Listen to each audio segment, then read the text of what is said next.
He lifted the violin bow high into the air, smiling as if victory already belonged to him. The grand ballroom fell silent. Nobles, ladies, servants, everyone leaned in, ready for the spectacle. The young maid stood frozen in place, her hands tightly clasped in front of her apron, cheeks flushed with embarrassment. All she wanted was to disappear. But the prince wasn't going to let her. "If you can play this violin," he said loudly, "I'll marry you." Laughter rippled across the room. She stared at the polished instrument he held toward her, and her pulse quickened. She had never played a violin in her life. And yet, everyone waited. She could feel her heart pounding against her ribs. His grin widened. What she did next shocked everyone, even the prince. Before we begin, don't forget to subscribe to Kindness Lights, where we share stories that prove kindness still changes the world. If this story touches you, hit like, and let us know your thoughts in the comments. Your support helps keep these stories shining. Her name was Clara.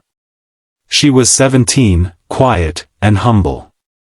She worked in the royal palace not because she dreamed of castles, but because her sick father needed medicine, and this was the only job she could find. She was always kind. She smiled when others avoided eye contact.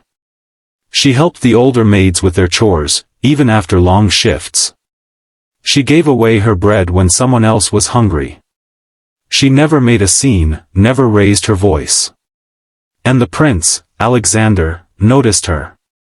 Not in a loving way. Not yet.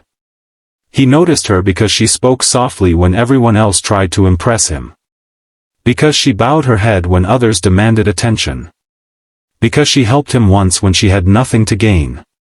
It happened the afternoon a senior servant dropped a silver tray. Everyone froze, terrified of punishment. But Clara gently knelt, gathered the pieces, and said softly, "It's all right. Accidents happen." She didn't know Alexander was watching. That small act of kindness stayed with him. He began observing her from a distance. He never admitted it, but he admired her. Then came the night of the winter gala. The ballroom glittered with gold and candlelight. Musicians played, guests danced, and servants moved silently like shadows along the walls. Clara had been assigned to carry drinks. While she worked, a noblewoman insulted her for moving too slowly. Clara apologized, with kindness. Even then, she smiled. Alexander saw it. Something strange sparked inside him. He approached her later, carrying his violin. Most people didn't know he could play, he wasn't very good. But he loved how music made people stop and listen. He walked right up to Clara, smiling with the confidence of someone who has never been rejected. "You," he said loudly, "play the violin for us." Her eyes widened. "Your Highness, I don't." "If you play," he interrupted, grinning as guests turned toward them, "I shall marry you." Gasps. Shocked laughter. The room leaned in. He thought she would refuse. Maybe panic and flee. Maybe stutter and embarrass herself. Instead, Clara calmly stepped forward. She didn't reach for the violin. She reached for his hand. The room fell silent. "Your Highness," she said softly, "I cannot play. But if you wish, I will learn, only if you promise to use your crown kindly. Not for me. For them." She gestured to the servants lining the walls. Some looked down. Some looked hopeful. Alexander blinked.